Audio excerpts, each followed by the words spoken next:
Pindamonhangaba, paralelepípedo, caramelo. Cheguei.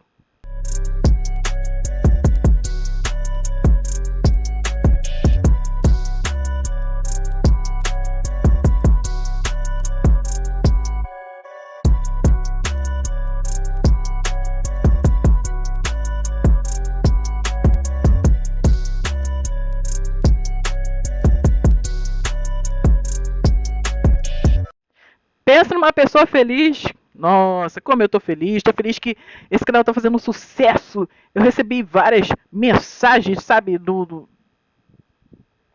lá no meu e-mail.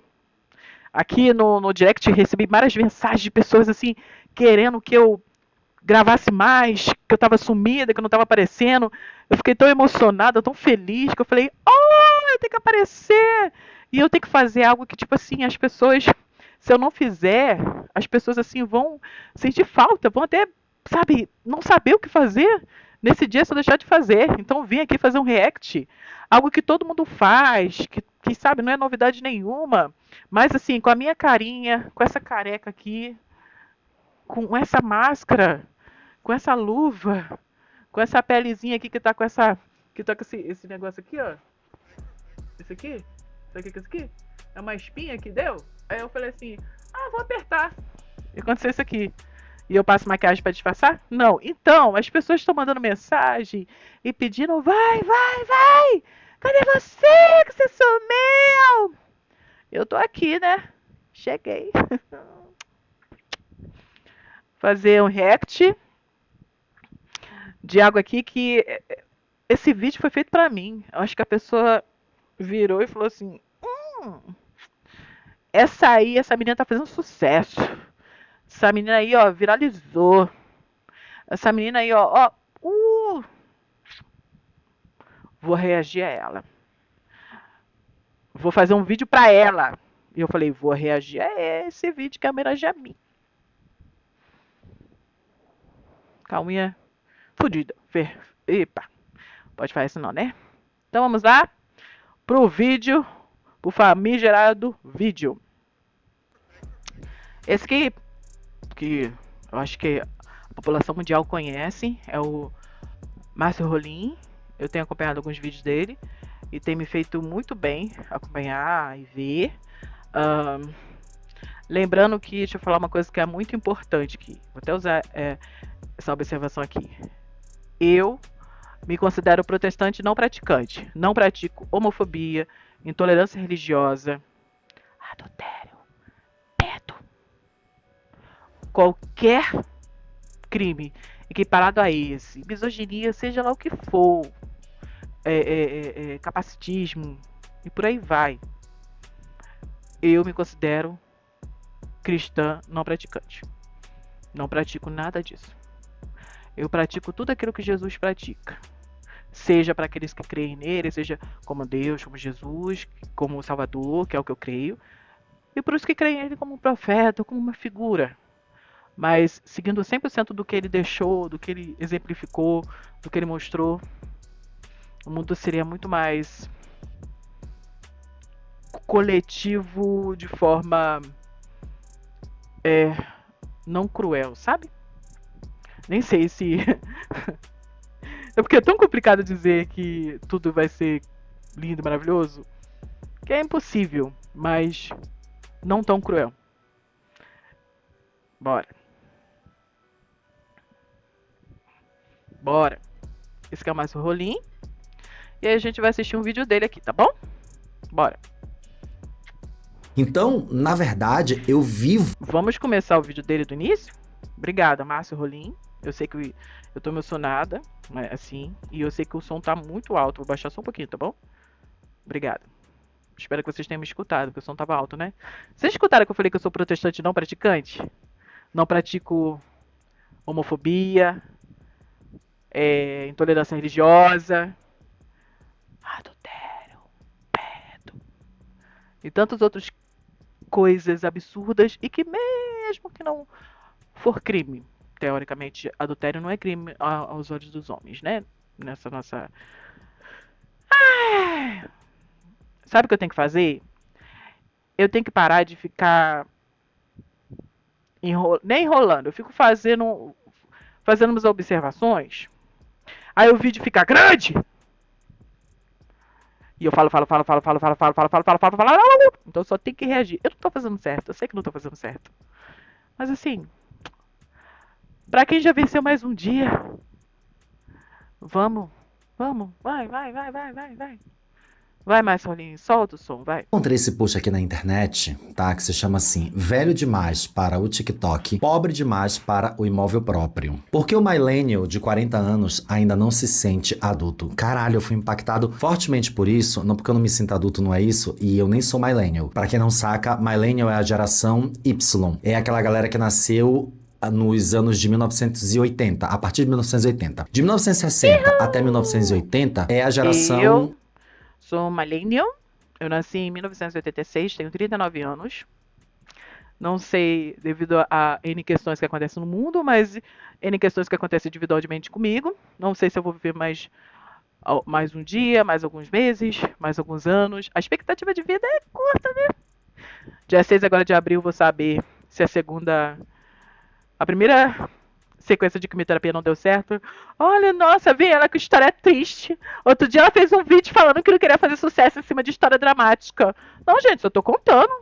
Calma. Enfim. Aí, eu tô ansiosa pro dia 6 de abril pra saber como é que vai ser. Vocês, milhares e milhares de seguidores, que eu já vi que nesse momento que eu tô gravando esse vídeo aqui, meu canal tá bombado. Fui tô te falando que mandaram um monte de mensagem pra mim, falando que eu tava sumida, que eu tava sentindo falta de vários vídeos, sabe? Eu sou uma pessoa bastante requisitada. Então eu tenho que falar isso, porque senão os meus seguidores, assim, que estão esperando um vídeo meu, vão ficar, assim, muito ansiosos. E aí eu tô esperando dia 6 de abril pra ver se essa segunda fase da quimioterapia deu certo. Se não, filho, é aí que eu vou ter urgência de gravar o máximo de vídeo possível para deixar um legado aqui. E vamos lá. Mas é isso que eu tô falando. Eu começo a falar um monte de coisa que não tem nada a ver com vídeo. Aí alongo o vídeo desnecessariamente. Mas vamos lá. X, que é a minha geração. Então eu sou, na verdade, geração X, eu não sou millennial, millennial é depois da minha. Só que eu tô muito próximo dos millennials, porque eu sou de 1978, do final de 1978. Então, na verdade, eu vivi todas as mazelas da geração Y, dos millennials, todas. E eu vivi de uma maneira meio que diferente do que esse post fala. Eu achei esse post sensacional, porque muita gente vai se identificar e muita gente não, mesmo sendo millennial. Eu tenho 47 anos, como vocês sabem. Às vezes eu fico pensando que eu vivi tanta mazela nessa vida, se eu tô vivendo tipo num loop, num portal, que a cada noite que eu vou dormir e amanhã que eu acordo, eu tô num mundo paralelo. Porque misericórdia. Gente, mas sou fã. Ah, você tá achando que você gira em torno do... Não, gente, eu já passei por tanta coisa. Aí na hora que eu achei que eu ia ter folga, uma folguinha. Ah, mas você deve ter feito alguma coisa ruim pra alguém. Não fiz não, gente. Eu só, o que teve de dedo apontado na minha cara, de gente tentando... Ah, mas quer se fazer de vítima? Não, gente, eu não quero não. Eu acho que eu fiz foi me esforçar pra já assumir a responsabilidade. E tô eu aqui! O que adiantou ter engolido sapo? Eu engoli sapo, fiquei quieta. Aí agora eu tô com essa doença aqui, que basicamente, quando a gente vai pesquisar, a gente vai ver que tem ligação com coisas assim, é, psicológicas da alma, emocionais, sabe? Guardei tanta coisa. E não é tipo assim, né? Quando eu falo guardei tanta coisa, não é tipo assim, obviamente que em alguns momentos eu fui condicionado. Quando eu falo guardei coisa, em alguns momentos eu fui condicionada, eu fui ensinada a tudo falar sim, a tudo abaixar a cabeça, a tudo eu não sou nada, não mereço nada, não sou ninguém, eu vivo a minha vida, eu vivo pra, pra dar cabo, pra minha vida só minha vida só tem sentido é, se eu der a vida pra vida das pessoas. especificamente o meu irmão e qualquer outra pessoa nesse mundo. E aí, é... onde que eu tava mesmo?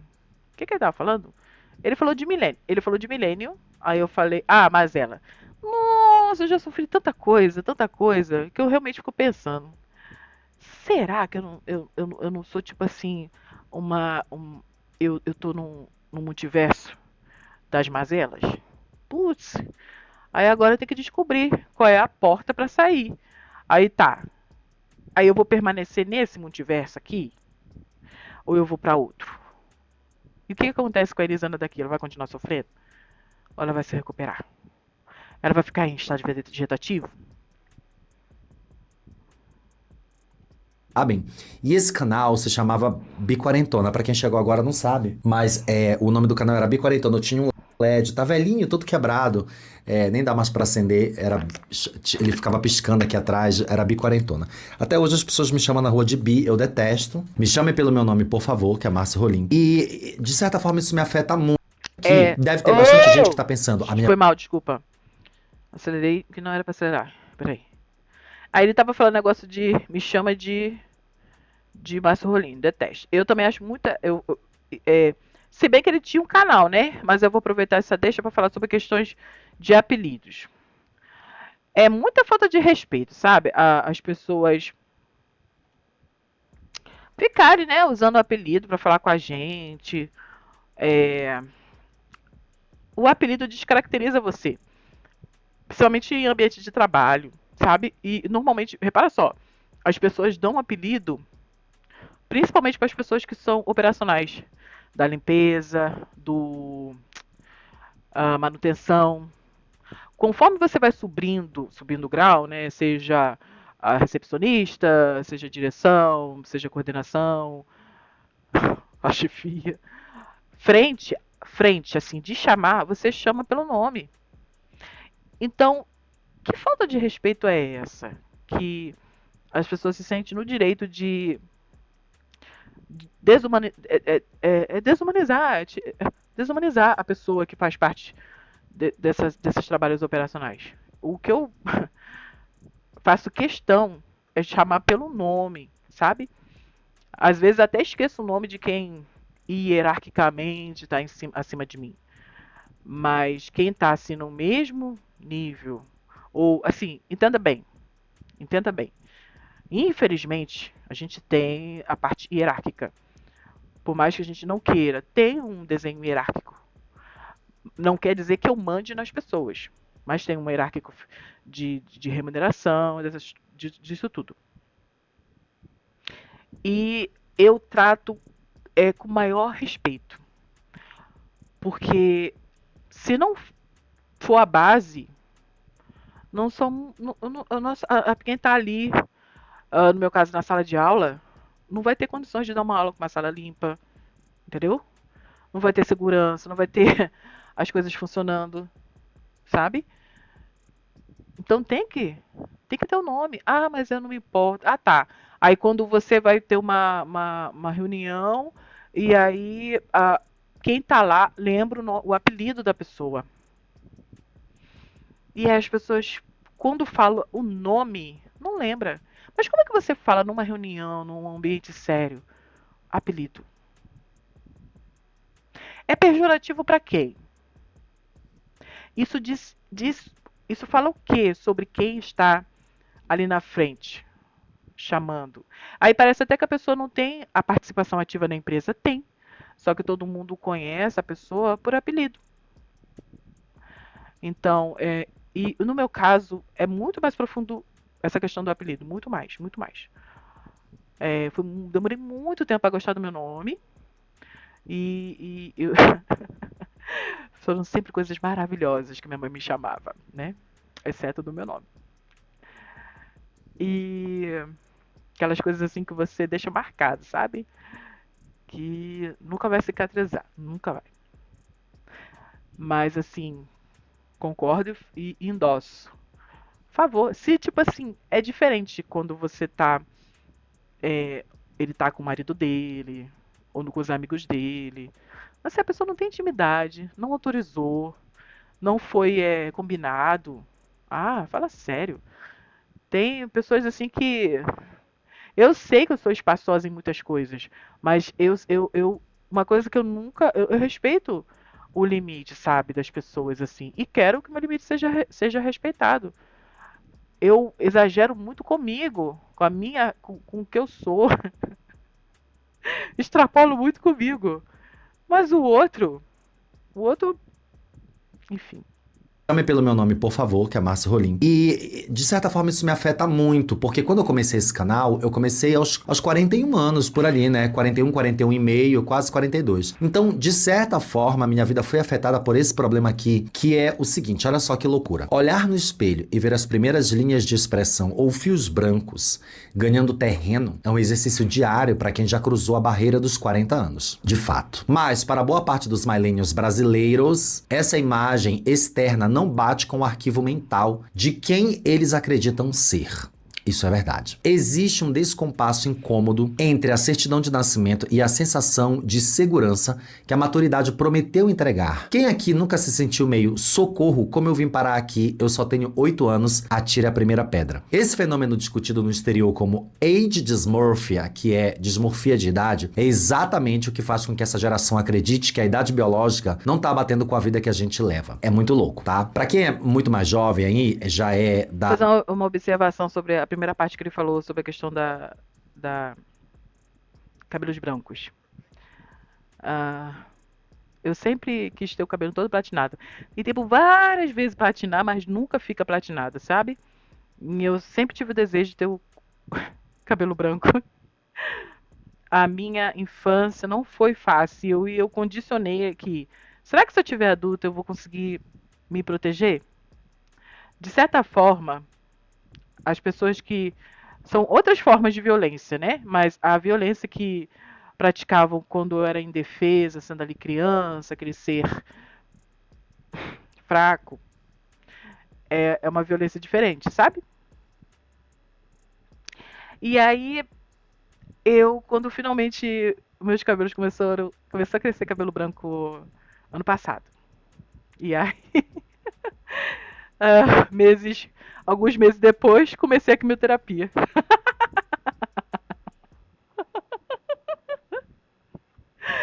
Eu não tenho agora como mostrar aqui, eu nem pensei nisso, né? Eu já tinha visto esse vídeo, mas agora que eu nem pensei em ter uma foto pra mostrar do meu cabelo. Um cabelo.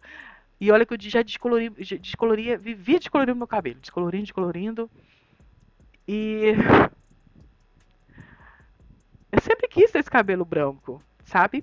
E eu não tive uma infância com liberdade. E achava estranho também, como alguns comportamentos meus sexualizado, um sexualizado inocente, porque eu não sabia, eu não tinha essa, ai,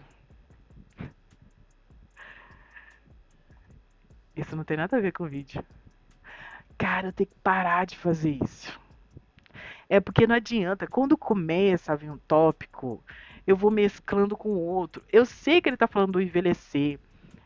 E aí ele diz que a idade não bate com o que a gente se vê no espelho. Só que eu sempre quis envelhecer e sempre aceitei essa parte do envelhecer, né? Hoje eu tô com dificuldade de aceitar o definhar, porque eu gosto de andar, sabe? E pra mim essa tá limitada a como se estivesse confinada, eu tô confinada, eu tô presa, tô em prisão domiciliar. Ah, é complicado. Então, vou respirar fundo e vou tentar só me ater aos comentários ali. Prometo. Ai, gente. A geração Z ou da geração Só um Alpha. minutinho.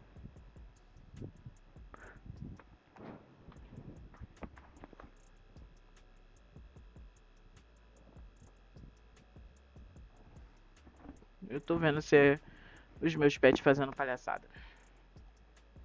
Que segue aqui o canal, né? Eu acho difícil que tenha gente da geração alfa aqui, mas se tiver, dá um alô. Nem é pra ter, tá? A gente, de fato, não se sente com 40 e poucos anos. A gente se sente um pouco mais novo. Peraí, que eu sou uma pessoa que tem que aprender muitas coisas e eu já esqueci essa fase de geração. Geração alfa, idade. Ah, adolescente. Entendi. Bora. Por quê? Porque tudo deu errado.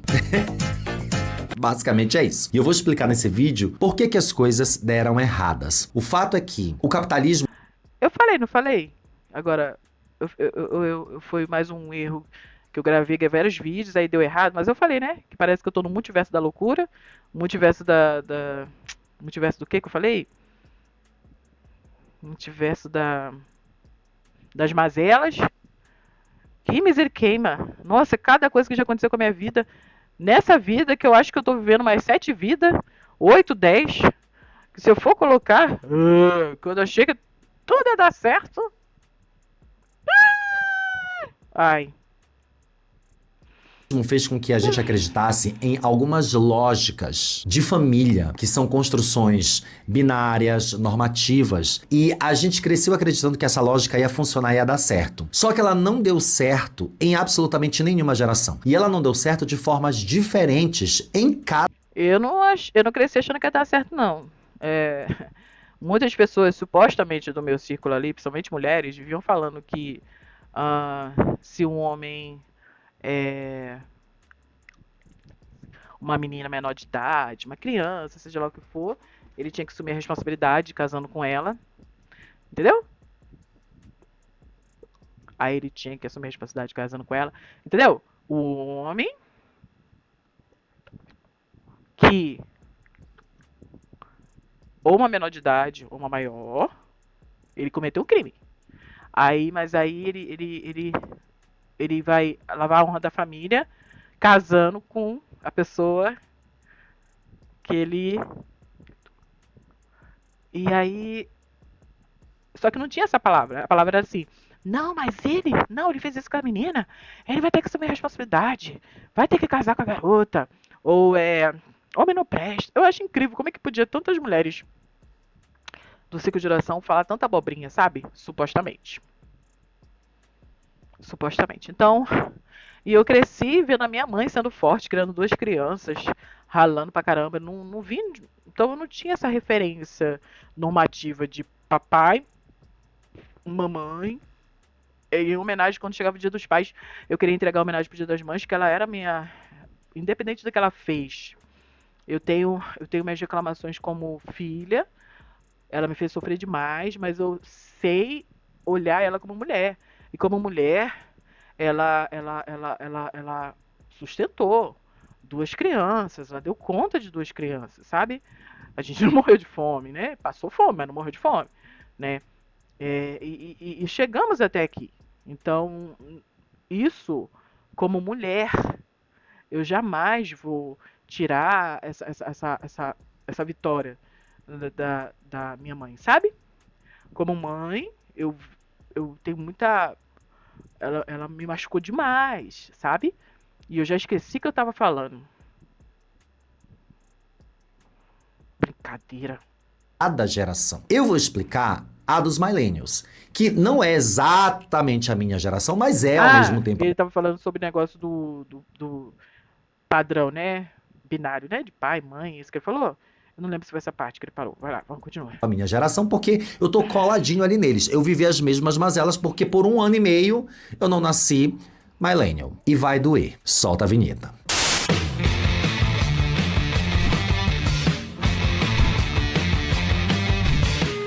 Desse post é que é dessa página aqui, tá? É contente.você. Deixa eu ver. Vocês postam várias coisas muito legais, tá? Velho demais para o TikTok, pobre demais para o imóvel próprio.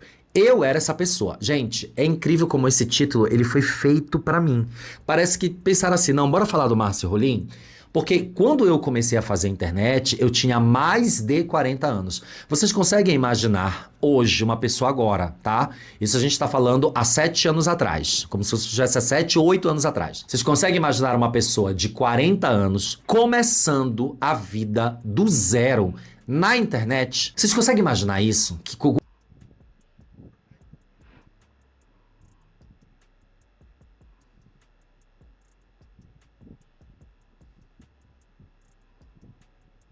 Eu não vou comentar agora, não.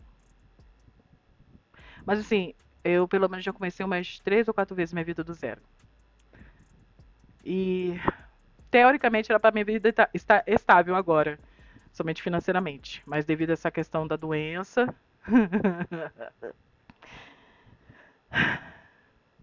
tudo virou de cabeça para baixo de novo.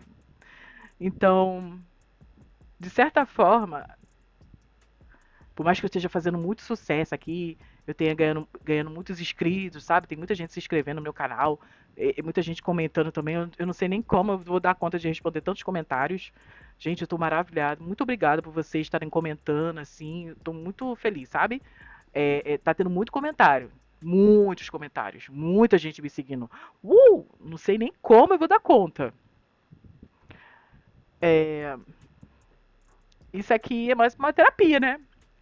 Mas eu tô com 39 anos, então há 8 anos atrás eu cheguei a gravar vídeos, não nesse molde, um molde mais um pouco ahn, questionando demais alguns líderes evangélicos.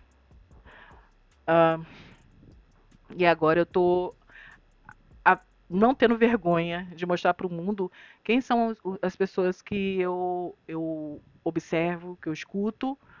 Tem coisas que eu não concordo, do Márcio Rolim. Tem coisas que eu não concordo de outros youtubers. Mas tem muita coisa que eu concordo. Tipo assim, é, quando eu coloco na balança e essa pessoa não não tem pendurado nenhum, nenhuma possibilidade de crime pendurado, fazendo rastro assim, eu já escuto, tenho facilidade para escutar essa pessoa. Agora, se a pessoa tiver qualquer crime, seja, de novo, homofobia, racismo, ahn, capacitismo e misoginia, pendurada nela, não tô falando vício do que a gente acaba a gente sabe quando a pessoa comete o vício de sociedade, sabe quando a pessoa é aquilo e quando a pessoa pratica é sangue frio, entendeu? Mas é isso, 39 anos. Tô aqui começando. E fora que eu tô começando já com com muitos medos, porque é mais a urgência de não dar tempo de fazer, pelo menos a parte de gravação, de edição que eu quero deixar. Uh! O quão louco é isso, o quão improvável é isso. Porque a gente começa no TikTok com 13, 14. Mas quando eu tinha 13, 14 não tinha nem internet. Imagina TikTok, né? Então, quando começou a internet, quando eu Eu não tinha internet até uns 24, 25 anos. Eu fui ter realmente acesso à internet, hum, cara, nos cursos que teve é, na escola. Mas assim, eu já era. Já tava chegando já nos meus 18. Não, acho que 18, 19 anos, mas na escola, mas não era internet. Era uns cadastros pra fazer coisa no Word, pacote Office, mas não era internet em si. quis começar a internet, eu estava num relacionamento, de certa forma, abusivo, das duas partes, tá? Não é culpa do outro, é culpa dos dois. Ele não permitia, não deixava, não queria que eu fizesse internet.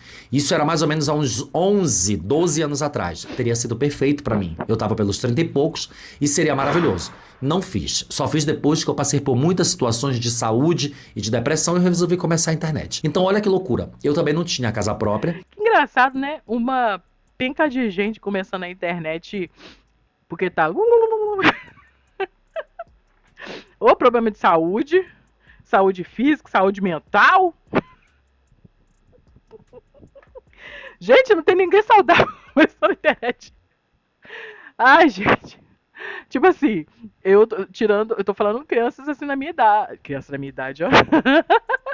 Ato falho, ato falho. Não tem nenhum adulto assim da minha idade. As crianças estão fazendo internet, fazendo, né? Fazendo, né? É, no mundo delas, aquele mundo delas realmente, muitas coisas que elas passam é grave. É, enfim, eu tenho que entender que é grave pra elas. Mas vocês já pararam pra pensar que só tem gente com problema começando o canal, sabe?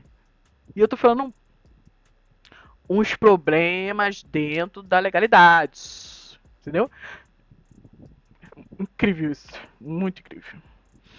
Para falar outra E coisa. não tinha perspectiva de ter a casa própria. Eu não tinha perspectiva.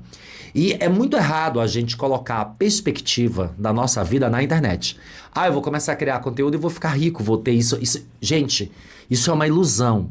É uma ilusão. Por mais que tenha acontecido pra mim, porque eu só tenho a casa que eu tenho e a vida que eu tenho por causa da internet, mas isso é improvável para 99,9% de todas as pessoas do planeta Terra. É a mesma coisa, vou fazer um paralelo muito bom, tá? Eu não quero ficar rica, não. Mas eu confesso que essa quantidade de pessoas que se inscreveram, que eu tô cheio de gente se inscrevendo aqui. Nossa, quanta gente. Eu pelo menos queria, enquanto não resolver essas questões financeiras, é, que eu conseguisse dar conta, sabe?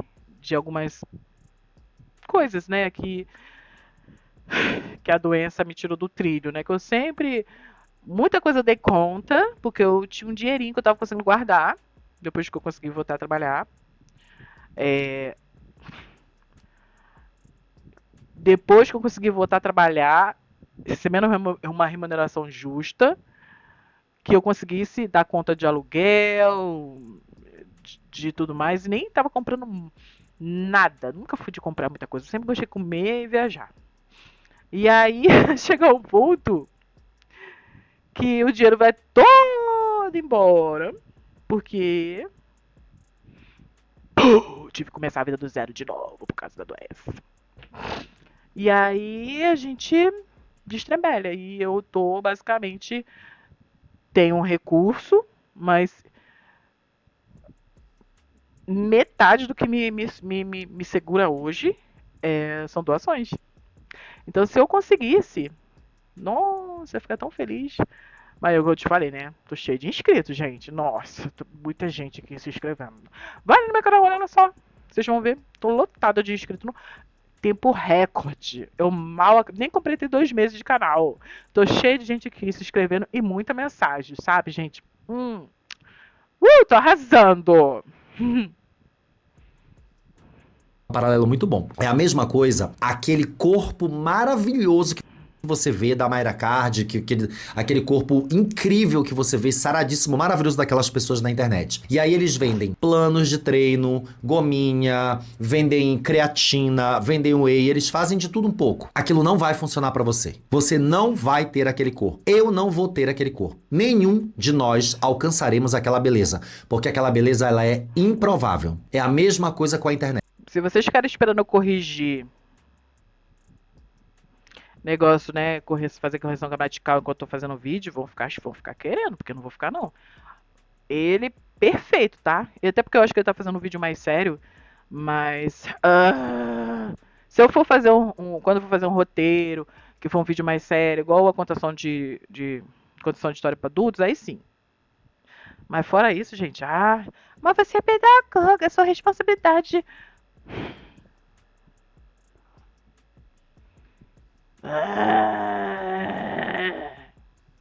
Eu quero fazer internet, vou começar a internet agora e vai dar tudo certo. Pode ser que dê, mas as chances de não dar são gigantescas. E aí tem essa questão, né? Porque o millennial de 40 anos ainda não se sente adulto. Bom, só na primeira página, eu acredito que a disforia venha de um sistema de que os nossos pais venderam pra gente, que era um sistema de insegurança, tá?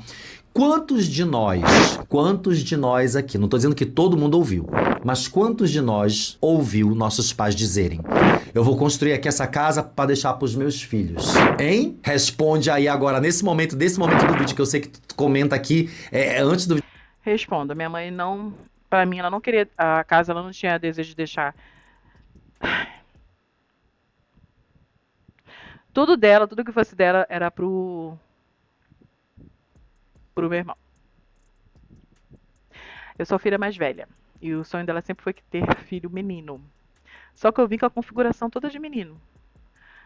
Exceto que eu sou é, é, nascida designada mulher. E me considero hétero, cis. Só que fácil, fácil. Eu gosto de roupas masculinas, por exemplo, mas eu me controlo porque eu já tenho esse jeitão caminhoneiro, grosso de ser, assim, grosso de ser, mas eu acho muito feio dizer que é grosso, porque eu sou uma banana, sou sensível, chorona, sabe? É uma. Quando a gente vê aquele perfil que diz que é princesinha, mas por diversas vezes Ai, não quero falar nada não, gente, porque senão daqui a pouco eu vou extrapolar aqui. Deixa eu ficar quieta. Mas enfim, então, tudo, ela, independente se eu tivesse, não, não, eu nunca tive isso, meu irmão teve. E espero que se esse vídeo chegar nele, ele consiga escutar e me ouvir e entender que eu cheguei a esse ponto que eu cheguei, porque minha mãe criou nós dois totalmente diferentes, entendeu? Ela criou, eu abri um negócio aqui pra editar aqui, ela criou você com muito amor, ela criou você com muito amor, com muito carinho, com palavras doces afirmativas, é, te doou, te deu, te abraçou, independente de você estar tomado banho ou sujo de lama, te incentivou, te ouviu quando você, até quando só tava tipo espirrando, porque nem não era resfriado, não era alergia, não era nada. Agora eu não. Eu não. E por muito tempo eu tive que dar conta de muitas coisas. De contas da casa. E tudo tinha que abaixar a cabeça e ficar quieta. Não ter liberdade dentro da minha casa. Não ter circulação de ar dentro da minha casa. Dentro do lugar onde eu morava. E todo mundo achando que era tratada como uma princesa. E sendo cuidada. Nossa, eu sou mãe de coitada também. Enquanto isso eu ouvia quase que diariamente que tudo que eu fazia era do demônio. Que eu ia morrer porque eu era desobediente. Eu mal saía de casa. Eu gomava estar perto dela. E mesmo que se ela não marcasse esse terror, eu ia estar lá porque eu queria, eu amava aquela mulher. Lembra que eu falei que ela queria um filho homem e eu vi com a configuração toda de menino homem, de filho homem, e o filho homem normalmente gosta da mãe. É, eu vim amando demais a minha mãe. Só que o sonho dela era ter aquele filho homem, a configuração humana.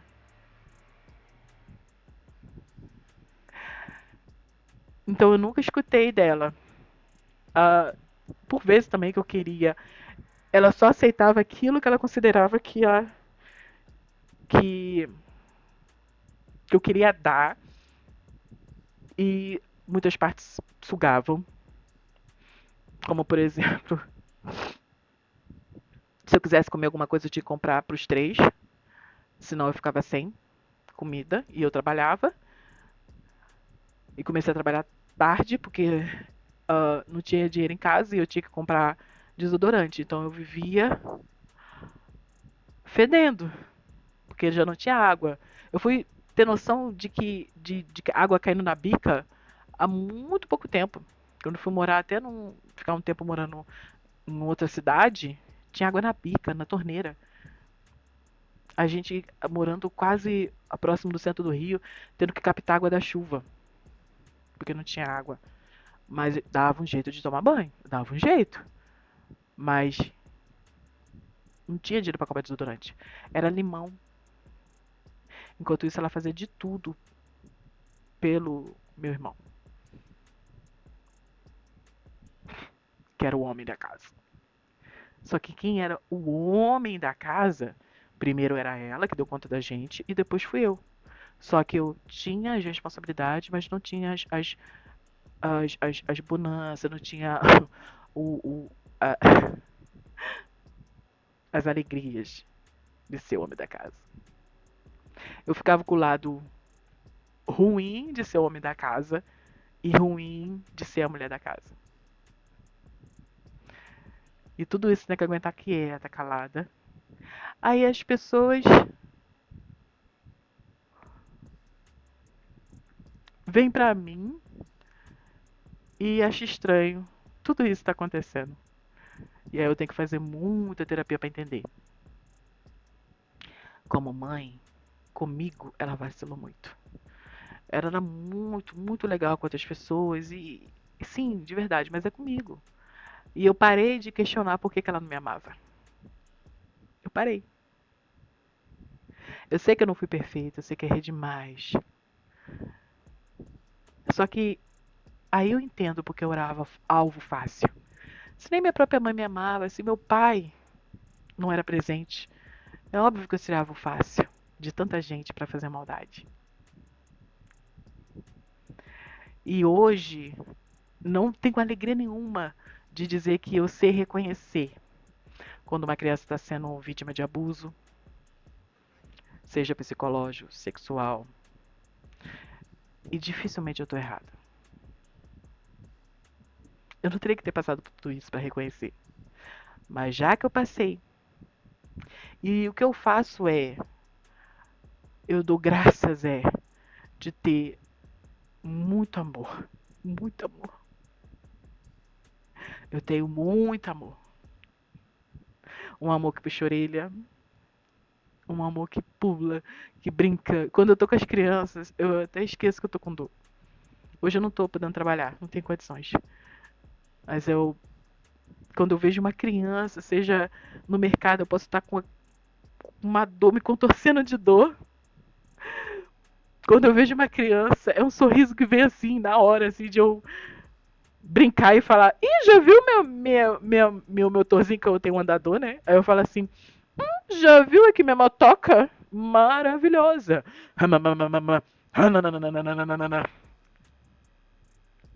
E não é fingimento. É tão. E eu já esqueci o que eu tava falando. Deixa eu voltar aqui pro Márcio. Desculpa, gente. Eu já esqueci o que eu tava falando. Ah, sobre a casa. Não. A minha mãe. Eu nunca teria esse.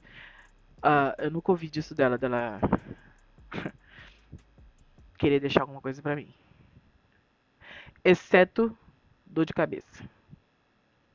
De acabar. Eu ouvi isso a minha vida inteira. Meu pai e minha mãe passaram 30 anos construindo uma casa para deixar para os filhos. E olha que coisa maluca. Eles venderam essa ideia de que uma casa ia resolver, ia solucionar a vida minha e da minha irmã. E ela não soluciona, ela não resolve. Primeiro ponto. Márcio, deixa eu te falar uma coisa. Já parou pra pensar? Eu até entendo o seu pai.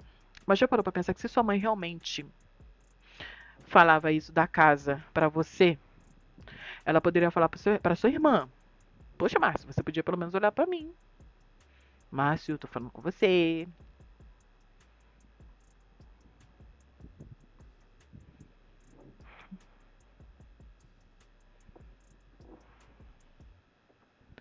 Márcio.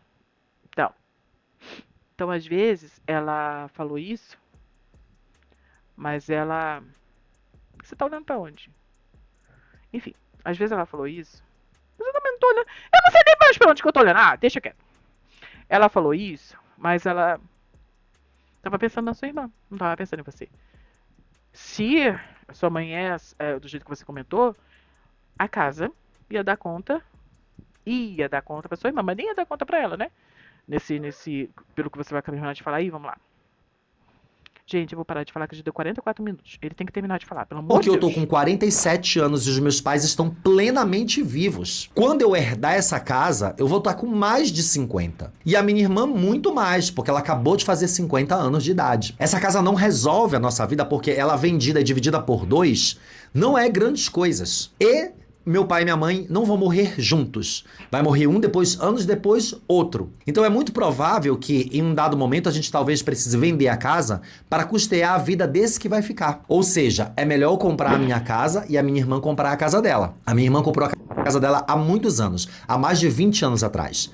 Eu não tive esse feito. Eu não consegui fazer isso. Eu fui o filho que sofreu homofobia dentro de casa, na rua, na escola, no trabalho, e minha vida foi parada por mais de 20 anos por conta de homofobia estrutural e social que Eu fui a filha que tentava guardar dinheiro para ajeitar as coisas dentro de casa, para comprar um carro, para tirar uma carteira de motorista, mas a minha mãe sempre dava um jeito, ou de, quando a luz vinha R$ 30, usar o ventilador. A partir do momento que eu fiquei responsável por pagar a conta de luz, de água, comprar. Fiquei responsável por todas as contas de casa. Ela decidiu colocar um ar-condicionado no quarto. E aí a luz que ela não deixava eu ligar o ventilador quando ela pagava a conta de luz. Aí, mas na hora que eu comecei sozinha a dar conta de todas as contas de casa, sozinha, sozinha, ela botou um ar-condicionado e a luz disparou. Tinha mês que vinha R$ 500, R$ 600. Chegou um tempo que não dava conta, porque eu, eu, eu, come... eu comecei a receber R$ 600, aí eu ganhava vale alimentação.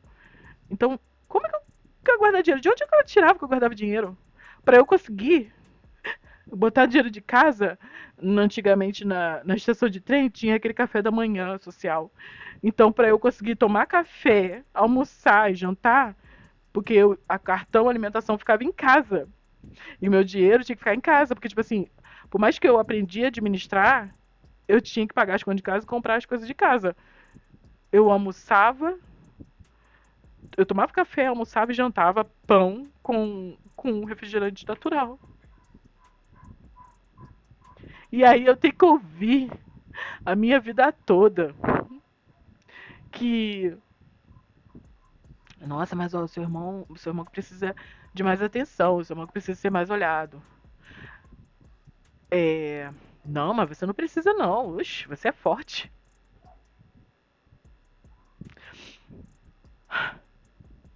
Das vezes que ela agiu por mim, eu tinha que quase estar à beira da morte pra agir por mim. E eu já esqueci de novo porque que eu tô falando isso aqui. O que eu tô falando? Ah, tá. Que ele falou da homofobia. Então, eu poderia ter dado uma condição. Eu tinha condições perfeitas de dar uma condição melhor pra ela. Eu podia ter começado. Eu tinha chance de começar minha faculdade com 18 anos. E eu não consegui começar. Muito por ela. E eu não quero entrar nesse assunto. Eu trato em terapia. Porque se eu entrar, vai respingar em outras pessoas que estão vivas ainda. Supostamente. Não, supostamente não estão vivas. Supostamente, às vezes é invenção minha.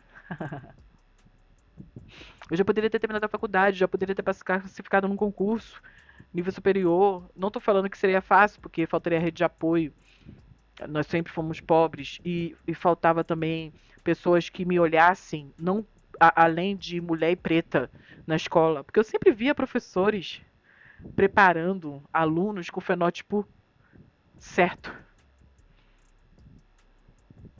Aquela professora que eu lembro que pegava desde a primeira série, chegou e falou assim: ó, essa aqui é a menina mais linda da turma.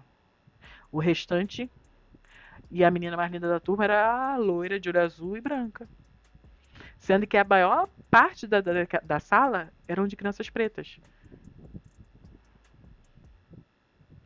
Então a minha vida toda, até nos lugares que eu seria a maioria, eu era a minoria. Porque todas as pessoas que tinham acesso a um cargo melhor eram brancas, e condicionava a nossa cabeça a gente se sentir inferior. E eu sempre questionei aquilo, mesmo quieta. Eu tenho que deixar ele falar. Vai, Márcio, vai. que me afetou profundamente. O segundo ponto é que os nossos pais impregnaram na gente, quantos de nós aqui ouvimos isso? Impregnaram na gente que a melhor maneira de vencer na vida é se formando e passando num, o quê? Repete comigo aí, todo mundo junto. Concurso público. A minha mãe me impregnou que a melhor forma de eu vencer na vida era eu casando com um homem branco, loiro, de olhos azuis. E isso me deu nenhum problema, supostamente, na igreja, porque uma certa pessoa já não ia pra minha cara durante a minha infância todinha. Aí isso depois ela usou pra achar que eu tava de olho no, no alecrim dourado dela.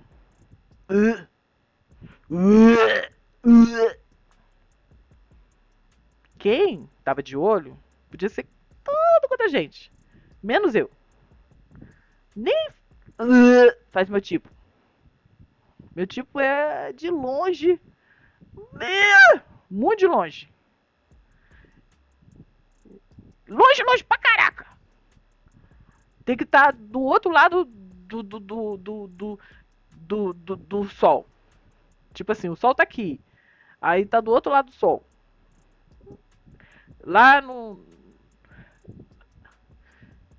Tem os planetas, tem o universo,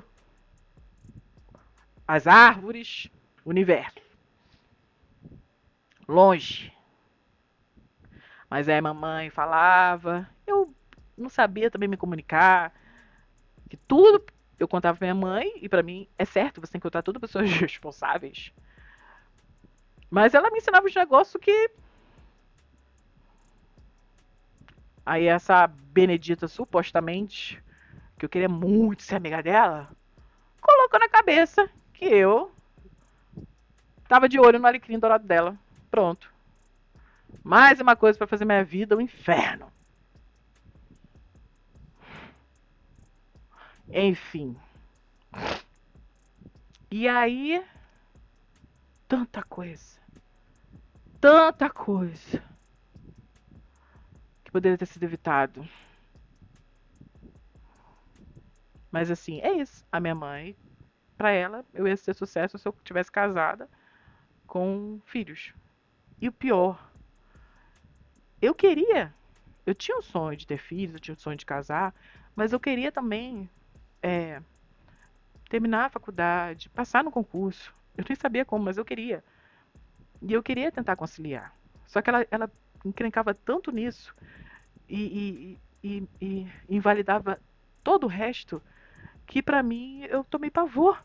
Porque desde que eu tinha 14 anos era um desespero. E aí quando eu casei e desbloqueou violências que eu sofri na infância, que eu entendi em parte por que é pressa dela.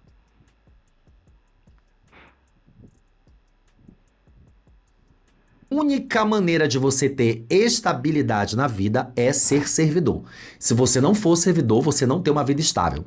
Isso foi o que a... Ah, outra coisa. Se você tá vendo esse vídeo aqui e você me conhece pessoalmente, já trabalhou comigo, convive comigo, e se você não conseguir ter empatia. Outra coisa, esse vídeo é bloqueado para criança, então criança não tem acesso a esses vídeos. O meu canal, nenhuma criança é para estar aqui. É bloqueada para criança. Se sua criança está tendo acesso, é por culpa exclusivamente do responsável, que não está sendo responsável. E olha que eu evito falar xingamento, falar coisas, né? Por mais que eu goste de xingar aqui no meu canto, e xingo por interjeição, eu não xingo pessoas. Nem coisa, interjeições. São interjeições, né? Agora, escute bem. Se você não tá tendo empatia por mim, por eu estar falando isso, e se você for mais uma pessoa que vai dizer, eu acho que a Elisana tá exagerando, tá com problema, por que ela tá vendo a tona disso? Eu estou com câncer, com agressivo, estágio 4, com metástase no peritônio e no fígado. Eu estou muito consciente de muita coisa. Estou triste, estou frustrada, estou triste, mas eu ainda estou lutando para minimamente morrer vivendo e não morrer prostrada, sentindo pena de mim. Agora, se antes eu já estava começando a tacar o caramelo, agora, vem só. Vem falar besterol comigo, vem. Se garante. Posso não dar seu nome, mas supostamente. Ai, você tá me ameaçando? Eu não. Eu só quero que vocês, se não for pra me ajudar, se não for pra me amar, se não for pra me respeitar, se não for pra fazer a minha vida finalmente, minimamente feliz e me mostrar o que é amor e ser amado, sai de perto de mim! Porque tem muita gente que tá me amando, tem muita gente que tá me respeitando e me tratando muito bem. São pessoas, muitas delas brancas, muitas que não são católicas, umbanda, ateias, espíritas, candomblecistas, algumas evangélicas, algumas do meu passado que eu falo assim, dos meus parentes. Do meu passado, tem gente que eu conheci no trabalho que eu trabalhei em 2011. E até hoje eu tenho contato. Gente que era minha chefe, minha coordenadora. Ah, você puxava perereca delas? Não, pelo contrário. Meu Deus. O que eu já bati de frente, mas batia de frente com coisas válidas, com coisas fundamentadas. Porque eu sempre questionei e sempre me deram liberdade para questionar. Nunca mandaram eu calar a boca falando que o que eu estava fazendo era do demônio. Que se eu abrisse a boca para questionar, era do demônio. Tá? Então, cuidado. Não vem falar abobrinha pra mim não, tá? Tampa. Não quis imitar aquela menina, não. Peraí, deixa eu voltar lá pro negócio lá, calma. A minha geração cresceu ouvindo. E que os millennials também, né? Eu tô me considerando millennial. Vou me considerar millennial, eu não vou me considerar geração X, porque não faz sentido ter nascido na porta do millennial e ter vivido tudo que os millennials viveram. Nós crescemos ouvindo isso, de que se você não tem concurso público, fudeu. Era chegar em casa e a mãe da gente dizer assim, olha, a tua prima passou na Cozampa. Cozampa nem existe mais, era a companhia de água, né? Ah, minha mãe! Teve a pachorra uma vez, eu viajava pela empresa. E uma das primeiras viagens na igreja, ela feliz, né, comemorando, eu dei uma condição de graça e tudo, que seria minha primeira viagem de avião, tudo pago para fazer um evento em São Paulo. Paguei mico pra caraca. Errei muito. Ela teve a coragem de quando eu tava na porta pra ir, e depois ficou toda hora quando eu ligava pra falar como é que tava, dizendo que eu tava em desobediência e que a minha chefe, que ela tinha na frente da minha chefe, ela foi perfeita. Aí por trás disse que a minha chefe era traficante de humano. Ela traficante humano não é fazia tráfico humano, que é me sequestrar e me mandar pra Turquia. Eu não acredito que ela tá fazendo isso. E eu, tipo, eu nunca falei nada. Sabe quando eu comecei a abrir a boca e tagarelar pra caraca, falar com a minha mãe? Quando ela morreu. Minha filha, meus filhos, minhas filhas, sei lá. Comecei a tagarelar. Mas antes, eu só ouvia e falava assim, não é possível.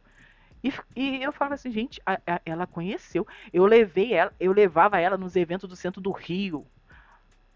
Aí, na cabeça dela, ela agia de um jeito. Aí quando eu tava pra viajar, não era uma semana antes, um mês antes, não. Quando eu tava com a minha mala pronta, saindo de casa, que era para só, filha, vai com Deus, Deus te abençoe. Ela atacava o terror. Você não é nada, você vai pro inferno por essa desobediência. Essa mulher vai te sequestrar e você vai te botar pra prostituição. Quando eu fui fazer curso de missões, vocês acham que foi diferente? Eu tô usando o vídeo dele pra falar um monte de coisa de mim que vai totalmente, sabe, na contramão.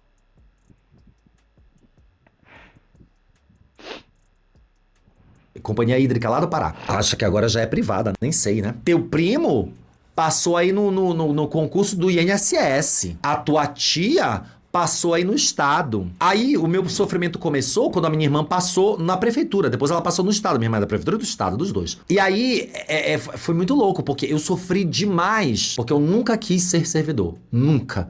Eu tinha pavor da ideia. Eu ir todos os dias para o mesmo local, para o mesmo emprego, pro resto da vida, até me aposentar, com um salário mediano. Porque ele não aumenta todos os meses, ele aumenta todos os anos, você tem que brigar com a União para isso, né? Professores, todo mundo tem que entrar na porrada com o governo para ter os seus aumentos. E seus vencimentos vão estar ali, né, naquele local confortável. E aí você vai financiar a sua casa num conjunto habitacional, né, onde tem todas as casas são iguais ali, e seus vizinhos, tudo. Eu sempre tive pavor disso, que a minha irmã viveu. Hoje não mais, porque ela já tá uma vida muito, muito melhor, mas ela viveu isso. Ao mesmo tempo, eu não tinha uma perspectiva de como fazer uma coisa melhor. Entendeu? Era muito louco. Porque fudeu muito pra mim. Eu sofro de episódios de ansiedade generalizada desde quando eu sou criança. Eu tenho memórias de episódios de ansiedade desde a infância. Só que naquela época não existia esses diagnósticos e esses tratamentos também existiam. E depois eu também, eu fui descobrir, né, depois. Eu tenho que até levar isso depois pra minha terapeuta, né? Eu já comecei a falar algumas coisas que a gente vai lembrando, né? Eu passei a minha a infância, adolescência, tinha um corredor na minha casa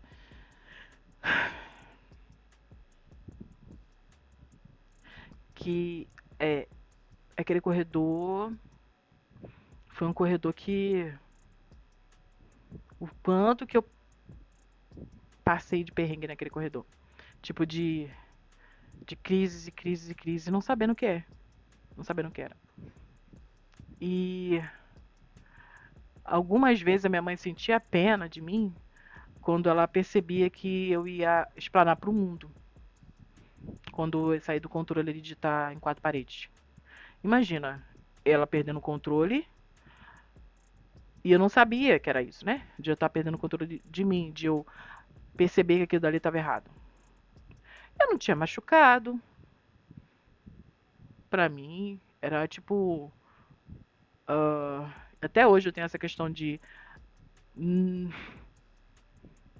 achar que eu tô inventando doença, inventando sintomas.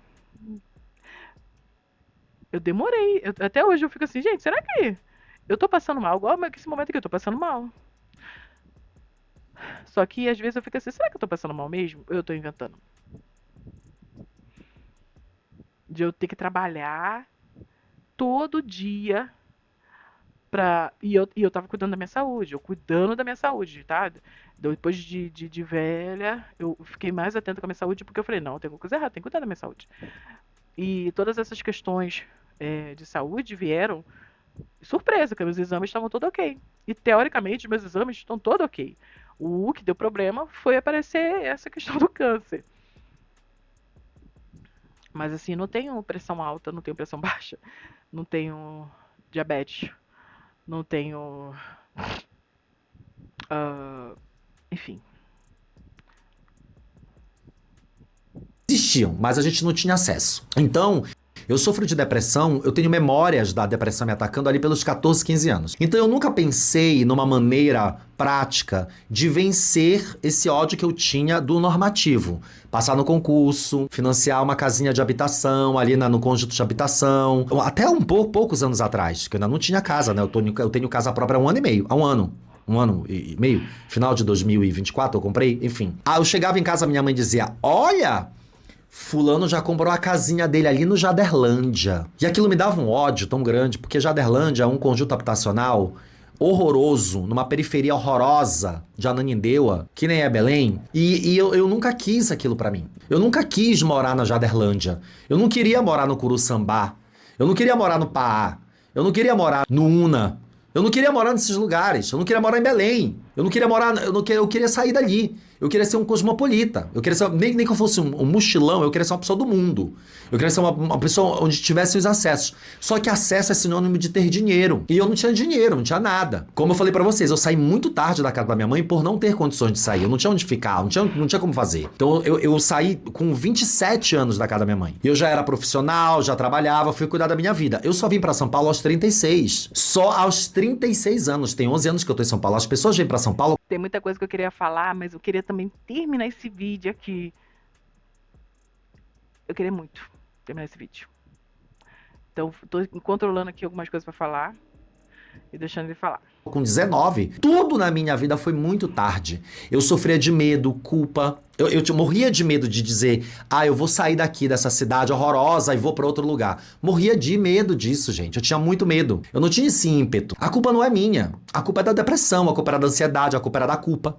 A culpa cristã, a culpa da minha família, que não me apoiava, nunca me deu empurrão pra nada. Mas, por exemplo, esse que ele fala sobre a velhice, não. Esse é um problema que eu nem vou entrar, porque esse problema eu não sofro. As minhas marcas de expressão, as pessoas dizerem que eu sou uma velha caduca, as pessoas dizerem que eu sou uma bicha velha, que eu pareço ser estar velho. As pessoas dizem até hoje que eu pinto a barba. Elas têm certeza absoluta que eu pinto a barba. E eu não pinto nunca pintei a minha barba. Tá cheio de fio branco, é porque a câmera homogeneiza tudo. Eu acho maravilhoso envelhecer. Mas eu não me sinto pertencente a um grupo de pessoas que vai completar 50 anos de idade e que a minha visão da infância de 50 anos de idade era o que aquelas pessoas faziam. Eu me sinto como se eu tivesse 30, especialmente acerca de trabalho. Eu tenho muitos planos, muitos projetos. Mas vamos lá. A sensação de os meus pais são adultos premium plus, eu não. A ideia de ser adulto foi construída em cima de pilares que hoje parecem um episódio de ficção científica vintage. Não necessariamente. Para os nossos pais, a cronologia era linear. Se você fosse classe média e branco, porque privilégio de classe e raça contou muito nessa conta, por exemplo, aos 25 você tinha um emprego estável, aos 29 um Celtinha 0 km na garagem, aos 35 pelo menos uma casa financiada mesmo que você pagasse a vida inteira. Hoje o millennial de 40 anos se vê em um cenário onde a independência financeira é um alvo móvel, que corre de bicicleta enquanto a gente tenta alcançá-lo no chinelo. É isso. As pessoas que eu conheço de 40 anos, elas estão correndo ainda atrás dessa estabilidade. Ou não, ou elas desistiram de ter uma vida estável. Eu desisti de ter uma vida estável. Eu não tenho uma vida estável, né? O que eu faço para ter uma vida estável hoje, para tentar ter uma vida estável, tá? Eu pago uma previdência privada. Quando eu tiver 65 anos, eu vou sacar esse dinheiro, eu nem sei se... Tudo que ele tá falando aqui é perfeito, tá? Tudo que ele tá falando aqui é perfeito. Pelo menos para que eu considero ser algo para reflexão, né? E ele traz umas... ele viu algo numa postagem no Instagram, ele trouxe pro canal dele, achei perfeito. E eu quis comentar. Possivelmente estou fazendo errado o react. Mas é isso. É de toda essa salada, de toda essa informação, saber se reconhecer. Saber olhar para si e perceber. Não tá tudo bem. Não tá tudo bem.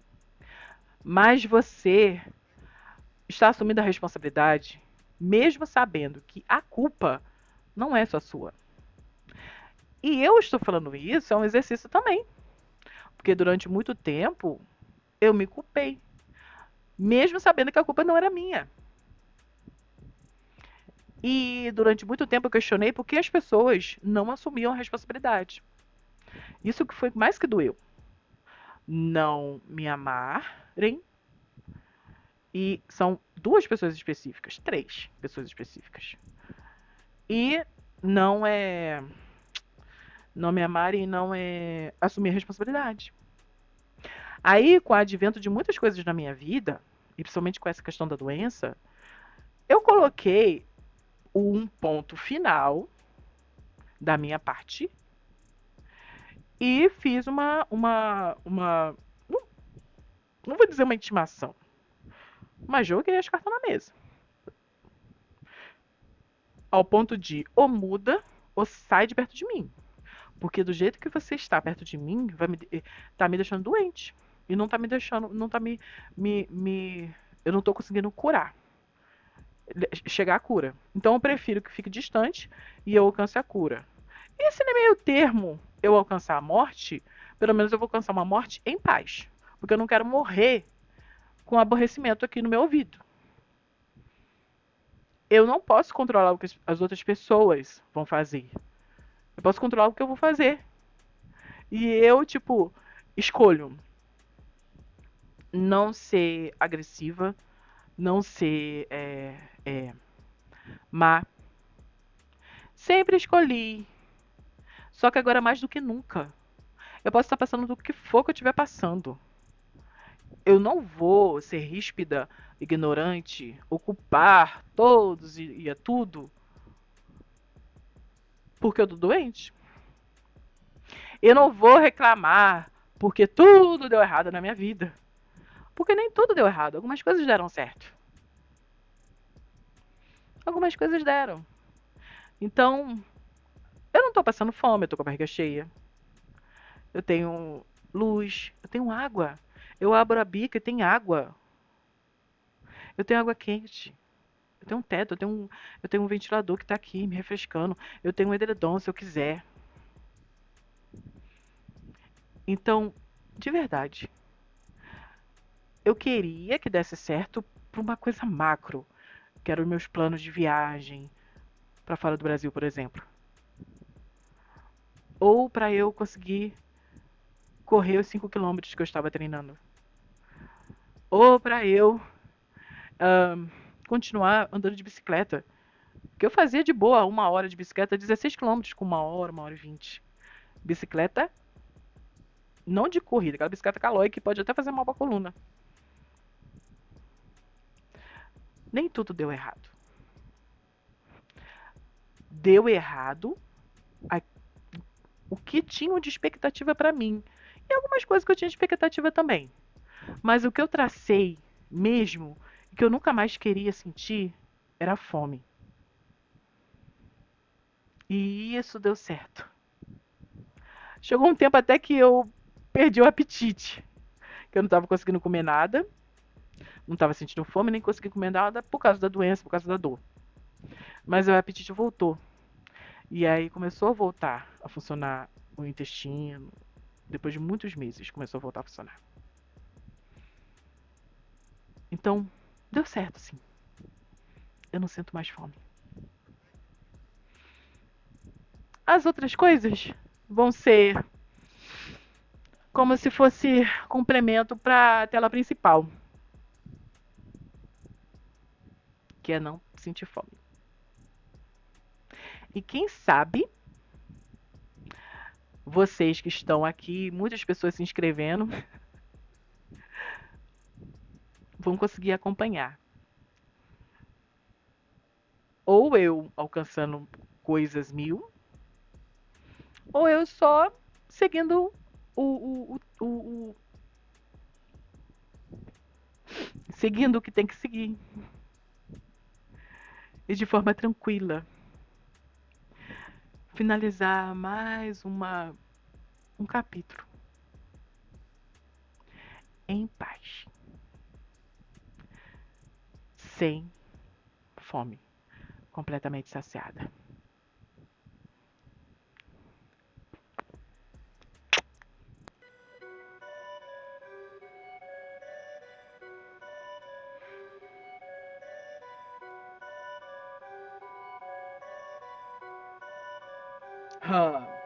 O dia da exaltação chegou.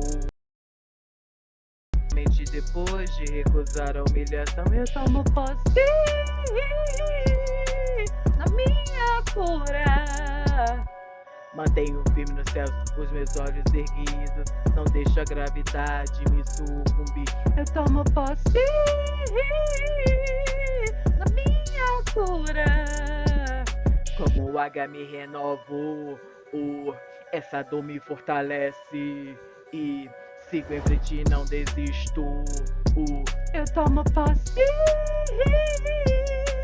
na minha cura. Eu tomo posse na minha cura.